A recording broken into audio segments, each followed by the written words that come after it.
প্রিয় বন্ধুরা, আজকে আমরা অর্থনীতি প্রথম পত্রের 4 নম্বর অধ্যায় বাজার, এই বাজারের একচেটিয়া কারবার অর্থাৎ একচেটিয়া বাজারের বৈশিষ্ট্য, একচেটিয়া বাজারে মোট আয়, গড় আয়, প্রান্তিক আয় এবং ভারসাম্য, এই বিষয়গুলো নিয়ে আলোচনা করব।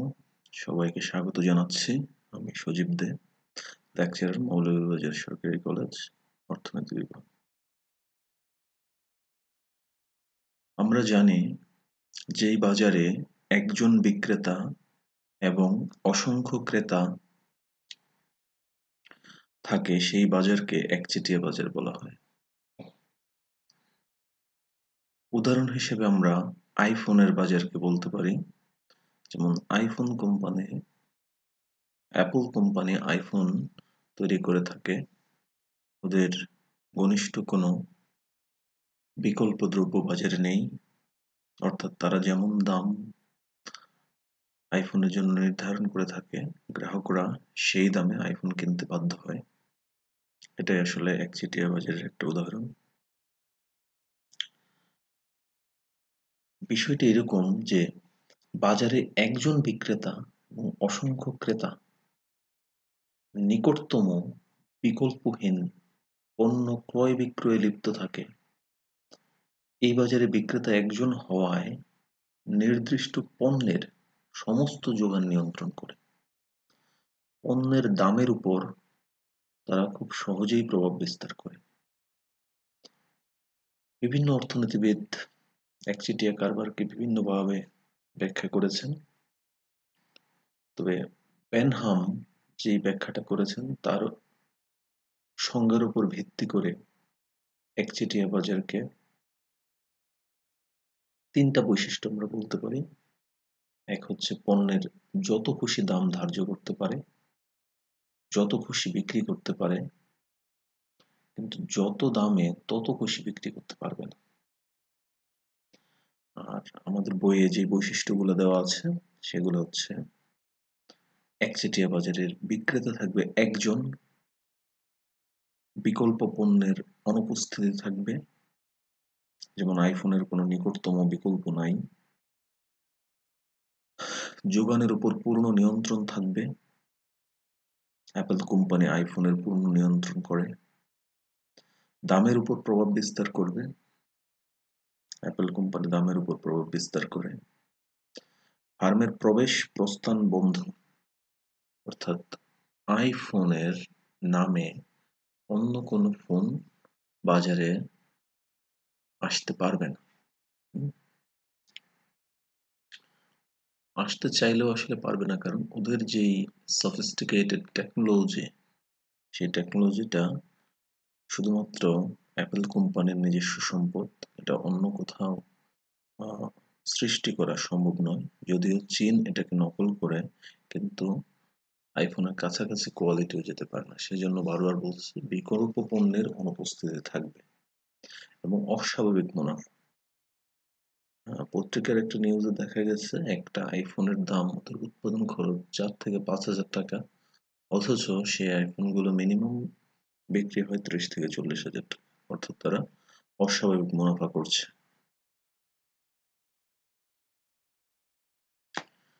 একচেটিয়া বাজারে ফার্ম দাম সৃষ্টিকারী, ক্রেতা অসংখ্য, তাই এককভাবে তারা দামকে প্রভাবিত করতে পারে। এখানে পণ্যের দাম বাড়তেও পারে, আবার কমতেও পারে। ঘনিষ্ঠ পণ্যের সমস্ত যোগান নিয়ন্ত্রণ করে বলে এই ফার্মকে দাম সৃষ্টিকারী বলা হয়। একচেটিয়া বাজারে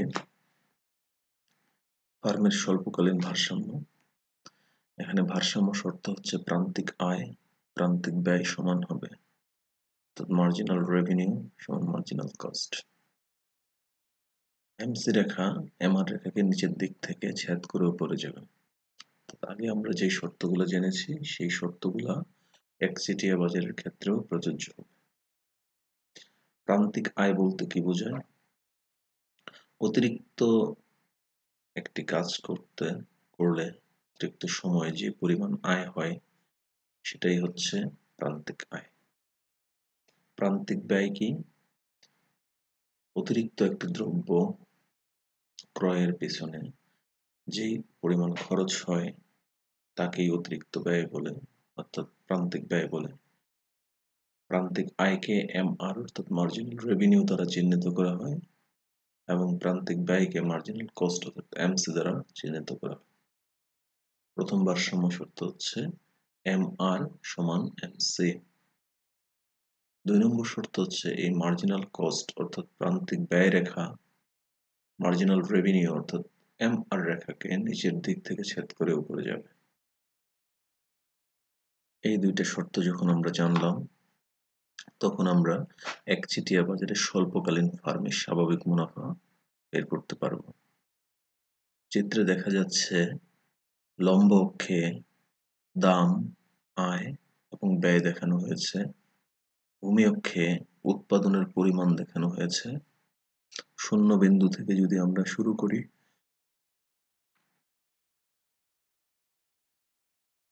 দাম যখন পি টাকা বলতে এই যে এখানে পি কে দেখানো হয়েছে, তখন পি টাকায় আমরা কিউ পরিমাণ দ্রব্য উৎপাদন করলে এর উৎপাদন খরচ হবে আর। আবার এই পি দামে যদি আমরা কিউ পরিমাণ পণ্য বিক্রি করি তার আয় হবে ও কিউ আর পি।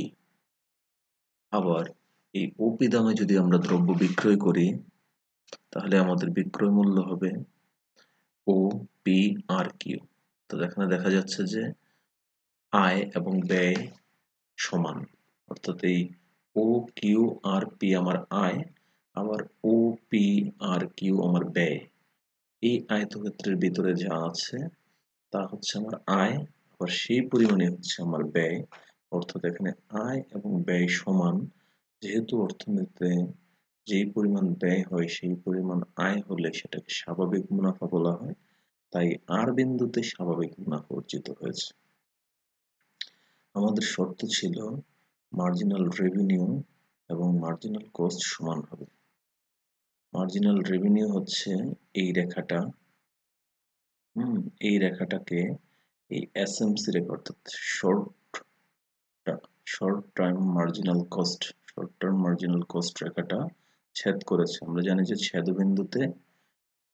ছেদবিন্দুকে এই দ্বারা আমরা প্রকাশ করেছি। ছেদবিন্দু মানে হচ্ছে এই বিন্দুতে মান সমান, অর্থাৎ আমাদের প্রথম শর্ত ছিল এমআর রেখা এমসি রেখা সমান হবে, এই বিন্দুতে সেটা সমান হয়েছে।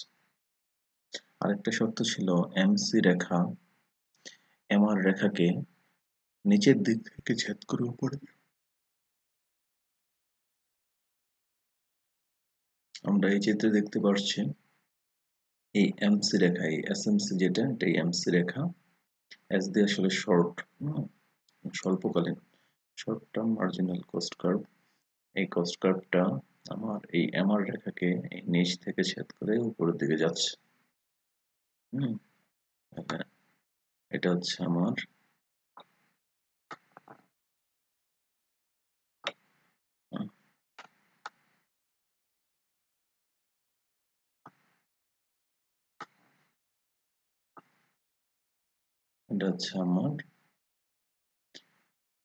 ভারসাম্য বিন্দু ই, অর্থাৎ এই বিন্দু দ্বারা আমি বুঝতে পারছি যে আমার এমসি রেখা এমআর রেখাকে নিচ থেকে ছেদ করছে এবং এমআর এবং এমসি দুটো সমান।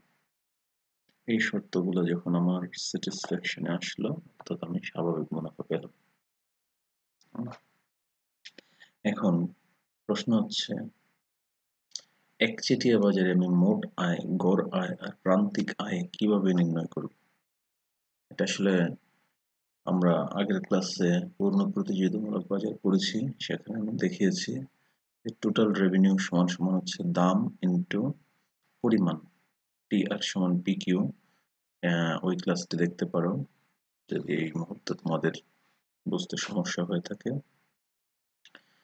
তো টি আর সমান পি কিউ, এখানে টি আর সমান পি কিউ হলে এভারেজ রেভিনিউ যদি আমি বের করতে চাই তাহলে টি আর কে কিউ দ্বারা ভাগ করতে হবে, সেটাই হবে গড় আয়। আর বিক্রয়ের পরিবর্তনের ফলে মোট আয়ের পরিবর্তনের হারকে আমরা জানি প্রান্তিক আয় বলা হয়। সুতরাং মার্জিনাল রেভিনিউ হবে টোটাল রেভিনিউর পরিবর্তন ডিভাইডেড বাই টোটাল বিক্রয়ের পরিবর্তন। এই ব্যাপারগুলো আমরা পূর্ণ প্রতিযোগিতামূলক বাজারে একটা চার্টের মাধ্যমে দেখিয়েছিলাম, ঠিক সেই ব্যাপারটাই আবার এখানে আমাদের কাজে লাগছে।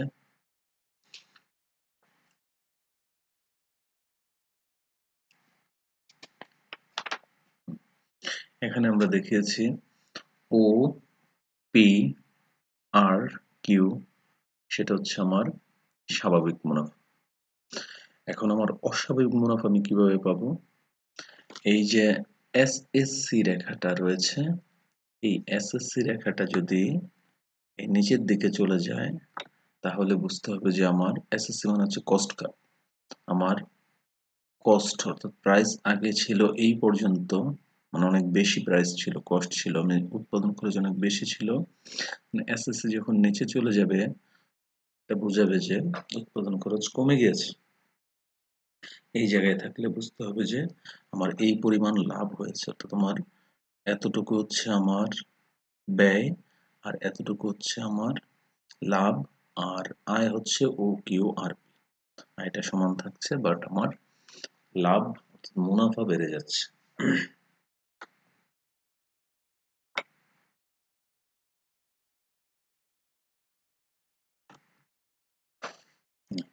মুনাফা বেড়ে যাচ্ছে। তো এরকম যদি হয়, অর্থাৎ এসএসসি যদি নিচে নেমে যায়, অর্থাৎ আমার শর্ট টার্ম এভারেজ কস্ট অর্থাৎ গড় খরচ কমে গিয়েছে, তখন হচ্ছে আমার মোট নেট লাভ বেড়ে যাবে। এক্ষেত্রে আমি অস্বাভাবিক মুনাফা লাভ করতে পারবো। আবার যদি এরকম হয় যে এই এসএসসি কার্ভটা আগের চেয়ে আরো উপরে চলে গেছে, অর্থাৎ আমার খরচ আরো বেড়ে গিয়েছে, এরকম হলে তখন হচ্ছে আমার লস হবে, অর্থাৎ আমার লোকসান হবে। কারণ আমার আয় যত তার চেয়ে বেশি আয় হচ্ছে আমার ও পি আর কিউ, আর এসএসসি উপরে চলে গেলে আমার ও এর পরিবর্তে, মানে এটা যদি 100 হয় তাহলে 110 অথবা 120 হলে এসএসসি উপরে চলে যাবে, অর্থাৎ আমার শর্ট টার্ম এভারেজ কস্ট বেড়ে গিয়েছে। বেড়ে যাওয়ার ফলে আমার আর লোকসান হচ্ছে। এই আয়ের চেয়ে ব্যয় বেশি হওয়ার কারণে লোকসানের পরিমাণ বেড়ে যাবে এবং সেটা হবে লোকসান সহ ভারসাম্য।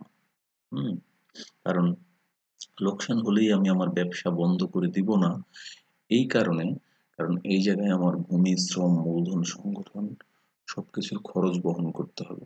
এখন আমি যদি ব্যবসা চালানোর পরে ক্ষতি হয়, সেই ক্ষতির পরিমাণ হবে কম, বাট আমি যদি ব্যবসা বন্ধ করে দেই তারপরেও আমার বিদ্যুৎ বিল, জায়গার মূল্য পরিশোধ করতে হবে, কিছু শ্রমিক সবসময় লাগে, ওদের বেতন ভাতা দিতে হবে। সুতরাং লোকসান সহ ব্যবসা চালানো ভালো ব্যবসা বন্ধ করে দেওয়ার চেয়ে।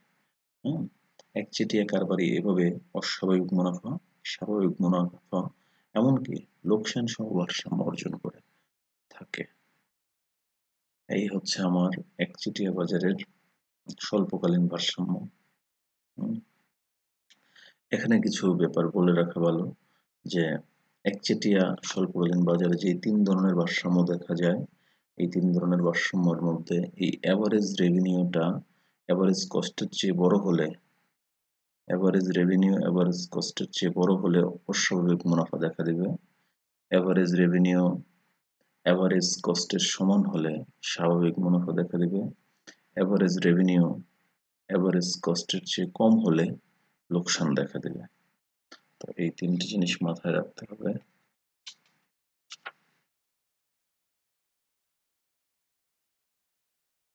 তাহলে গত ক্লাসে আমরা পড়েছিলাম পূর্ণ প্রতিযোগিতামূলক বাজার, এই ক্লাসে পড়লাম একচেটিয়া বাজার।